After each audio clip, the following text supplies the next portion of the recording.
I'm a sucker. I'm the guy who, hey, we can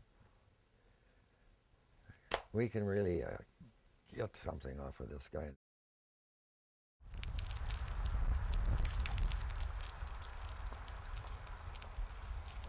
When I woke up, I thought, hey, maybe I can get out there and get on the bike and get moving. Got that from my dad because he was always working out. Got the iron dumbbells, a whole set, a Milo set. I won't be able to pick that up. Bert got himself involved with a young man named Corey Johnson, who kind of came around under the guise of wanting to provide help around the house for some extra cash, kind of a guy down on his luck. And from there, that situation snowballed into Corey fleecing him for approximately $42,000. Two of them both came up to the door here and rang the doorbell. Hey, we'll shovel your snow.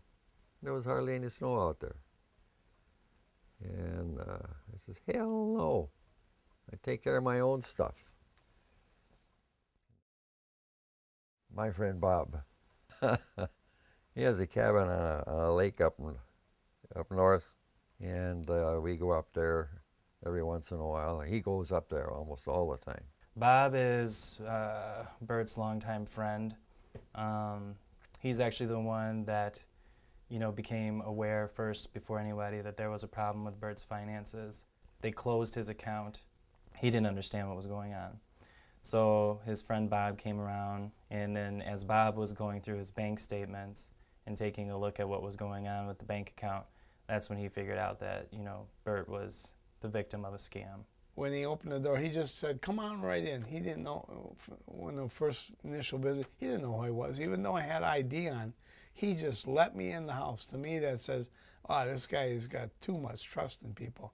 Bert or anybody else who's been a victim, most of the time it happens because they're not protecting themselves. This is a financial abuse case that was called into the Department on Aging, Milwaukee County, on July 25th of 2006. Concern that the elder was taking large amounts of money out of his bank account on several occasions, several times during the week. We got a phone call from the Department on Aging, a gentleman named Mike George, done an elder abuse investigation on Bert, found that there was some mismanagement of finances by a gentleman who was taking advantage of him. So we were called in to manage his finances to make sure that he was no longer being taken advantage of. This empty rack is where a gun used to hang that was taken by Corey Johnson. It's one of several items that's been lifted from the house. They got through my front door, went upstairs, and when I was sleeping. We got the police involved where they were able to round up the guns that these individuals had. I didn't even know it. I had them all in the rack up here. They would come to his home all hours of the night, 2, 3 in the morning, take his car. They took his car numerous times. Even when he had the injunction filed against him, Corey was still coming around, still taking the car, still trying to take possessions and money. They change various things inside, take the original stuff out and put their own equipment in there, and it's just a mess. These characters who are have been harassing me, especially that one. Oh boy. Got the cops on them, I got the names and all the... We're here at Bert's house this morning because we're getting ready to take him to an attorney with Legal Action of Wisconsin. Alan Hamilton, who's a gentleman that has been financially exploiting Bert in conjunction with another gentleman, has recently resurfaced and apparently was here even as recently as last night. Oh, got the light on. So we're going to go and meet with this attorney, and we're going to be filing an injunction for an individual at risk. And that will stand pending a hearing that will have to go in front of a judge in the probate law. And he will decide ultimately if we can have a permanent one. And then hopefully at that point that'll give Bert enough time to be safe and enough to deter this gentleman from continuing to come around and harass Bert. Basically, it's just a repeat of a process that we had been through with another gentleman, Corey Johnson. I'm Katrina Hull. I'm an attorney with Senior Law. Once the judge has awarded that, it'll essentially make it illegal for Alan Hamilton to have any more contact with Bert. Made me get a little worried once in a while, but Okay. I'm feeling I can take care of the situation. Yeah, but if he's making you worried, and like we were just saying, he's a bigger I guy have to than watch you, him, yeah. that gets to be abusive. The judge is going to ask you about this information, Don't want to lose it.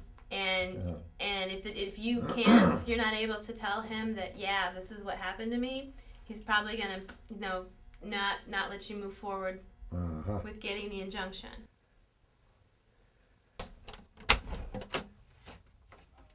Keeps us safe, hopefully. He definitely identifies on a different Watch your level step. with the person who's been taking advantage of him. That's the first one up so far this season. He has been led to believe that he is somehow obligated to that individual. And one of the biggest challenges in this case has been trying to get Bert to understand that he's not. We got to be kind of friends. I made believe I was a friend. And he was a very friendly type guy. But, gad, the things that he's gone through, the people that he's hurt. Where we're at now with Bert is that just today we got an injunction filed against Alan Hamilton. He was served by the Sheriff's Department. So Bert is relatively safe. I think that we've made it difficult enough for these gentlemen to have access to him that they're going to start to leave him alone now for good. The person who's talking to you can get things from you, and so it's so easy if you're not really listening properly. You have to be wary.